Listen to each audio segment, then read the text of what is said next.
अस्सलाम वालेकुम वरहमतुल्लाहि वबरकातुह। क्या हर मुस्लिम पर रोज़ा लाजमी है? अगर कोई बीमार हो या सफ़र में हो तो क्या उस पर भी रोज़ा वाजिब है? क्या उसे रखना ही होगा रोज़ा? और अगर एक औरत हैज़ यानी पीरियड्स या निफास में हो तो उसका रोज़े के मुतालिक क्या हुक्म है? बहुत लोगों को इन मसाइल का सही इल्म नहीं होता और कभी कभी लोग अननेसेसरी तकलीफ़ उठाते हैं या फिर बिना वजह रोज़ा छोड़ देते हैं। आज हम कुरान और हदीस की रोशनी में इन तमाम सवालात का सही जवाब समझने वाले हैं। ये वीडियो आखिर तक ज़रूर देखिए क्योंकि दीन को समझना और उस पर अमल करना हम सब के लिए बेहद ज़रूरी है। आइए जानते हैं रोज़ा किन लोगों पर फ़र्ज है। सबसे पहले हमें ये समझना ज़रूरी है कि रोज़ा किन शरायत पर फ़र्ज होता है। अल्लाह ताला कुरान में इरशाद फरमाते हैं, ऐ लोगों जो ईमान लाए हो, तुम पर रोज़ा फ़र्ज़ किया गया है जैसे तुमसे पहले लोगों पर फ़र्ज़ किया गया था ताकि तुम तक़वा हासिल करो। सूरह बकरा आयत नंबर 183 में आता है। रोज़ा उन लोगों पर फ़र्ज होता है जो मुस्लिम हो। नॉन मुस्लिम पर ये फ़र्ज नहीं है क्योंकि वो तो ईमान ही नहीं लाए हैं। बालिग़ होना यानी एडल्ट्स पे, छोटे बच्चों पर रोज़ा फ़र्ज नहीं किया गया। फिर अक्लमंद होना, जो पागल लोग हैं वो तो रोज़ा रख ही नहीं सकते, उन पर वाजिब नहीं है रोज़ा रखना। फिर सेहतमंद होना, जो सेहतमंद है वो ही रोज़ा रखेंगे। जो बीमारी की वजह से रोज़ा नहीं रख सकते उसके लिए रुख्सत है कि वो बाद में अपनी कज़ा रोज़ा को पूरा करे। फिर मुकीम होना, मुसाफिर पर रोज़ा फ़र्ज नहीं है, वो बाद में कज़ा कर सकते हैं। और पाक होना, हैज़ और निफास वाली औरतों पर रोज़ा हराम किया गया है, वो बाद में कज़ा कर लें इसकी। अब जानते हैं सफ़र में रोज़ा।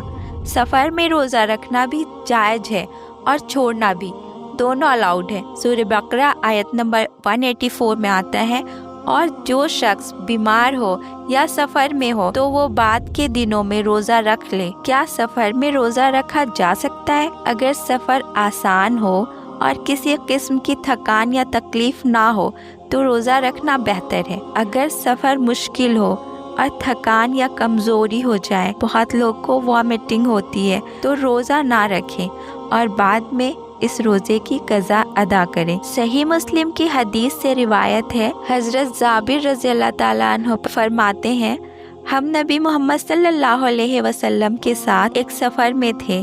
कुछ लोगों ने रोज़ा रखा और कुछ लोगों ने नहीं रखा। नबी मोहम्मद सल्लल्लाहु अलैहि वसल्लम ने फरमाया, जो रोज़ा रख रहा है वो भी ठीक है और जो छोड़ रहा है उस पर भी कोई गुनाह नहीं है। अब जानते हैं बीमारी में रोज़ा रखने के मसाइल। अगर कोई शख्स बीमार है तो उसका रोज़ा कैसे होगा?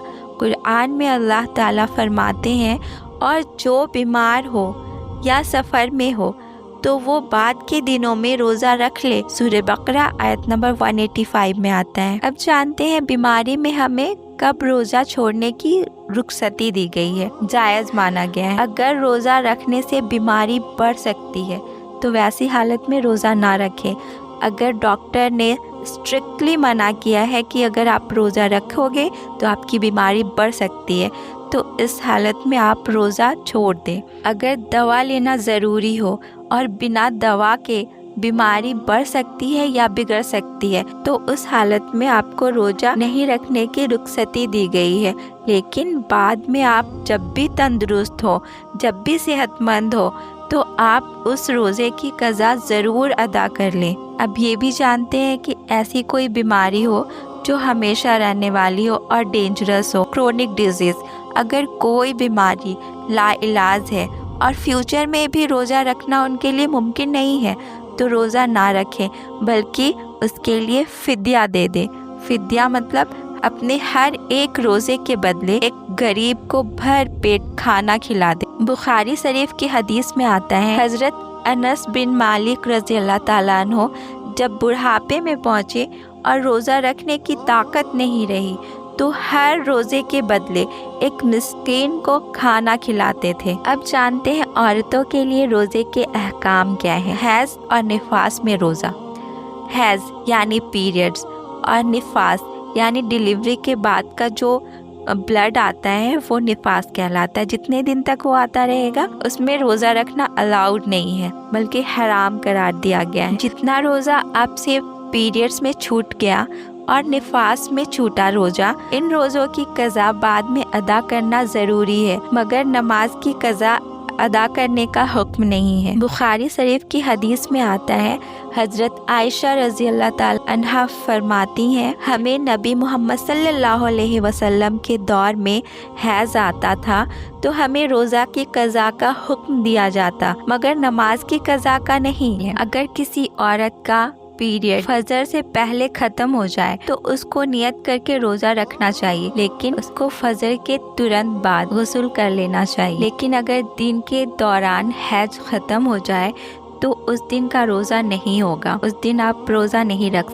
बहुत सारे लोग होते हैं ना कि रोज़ा नहीं छूटे इसके लिए वो मेडिसिन्स लेते हैं, जिससे उनके बॉडी में हार्मोनल चेंजेस आ जाते हैं, उनकी मेंस्ट्रुएशन आगे बढ़ जाती है, लेकिन इससे बॉडी में साइड इफ़ेक्ट्स होते हैं। यंगस्टर या फिर जिनकी शादी होने वाली है, नहीं हुई है, या फिर वो लेडीज़ जिनको बच्चे कंसीव करने में प्रॉब्लम हो रही है, तो उनको ये चीज़ अवॉइड करना चाहिए, क्योंकि इससे हार्मोनल बैलेंस बिगड़ जाता है और इसके साइड इफ़ेक्ट्स भी होते हैं। अब जानते हैं प्रेग्नेंट और ब्रेस्ट फीडिंग मदर के लिए रोज़े के क्या मसाइल हैं। अगर रोज़ा रखने से माँ या बेबी दोनों में से किसी को भी नुकसान हो तो वैसी हालत में रोज़ा छोड़ना अलाउड है, लेकिन बाद में कज़ा कर लें इसकी। और अगर कभी तंदुरुस्ती ना हो, हमेशा कमज़ोरी फील हो, तो फिद्या दे दें। एक हदीस अबू दाऊद में आता है कि अल्लाह ने मुसाफिर के लिए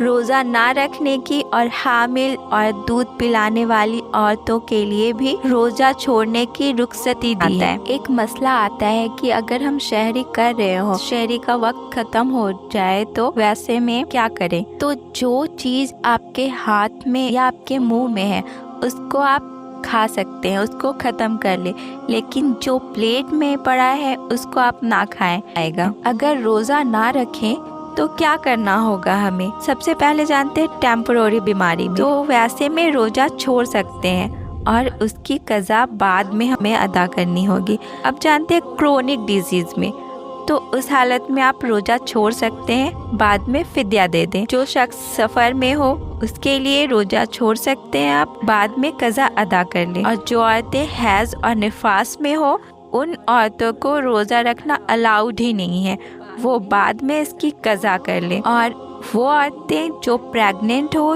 या दूध पिलाने वाली हो तो उन्हें ये हुक्म है कि अगर तकलीफ़ हो तो रोज़ा छोड़ सकती हैं और बाद में इसकी कज़ा अदा करें या फिद्या दे दें। इस्लाम एक आसान दीन है जो हमारी सहूलत का भी ध्यान रखता है। रोज़ा रखना एक इबादत है, मगर जहाँ रुखसत दी गई है वहाँ हमें दीन की सहूलत को भी समझना चाहिए। अगर आपको ये नॉलेज वैल्यूएबल लगी तो वीडियो को शेयर करें ताकि और लोग भी सही इल्म हासिल कर सकें। कोई सवाल हो तो कमेंट में ज़रूर पूछें। चैनल को सब्सक्राइब करना ना भूलिए ताकि और भी इंफॉर्मेटिव और ऑथेंटिक इस्लामिक वीडियोस आप तक पहुंच सके। जज़ाकल्लाह खैर। अस्सलामु अलैकुम व रहमतुल्लाहि व बरकातुहू।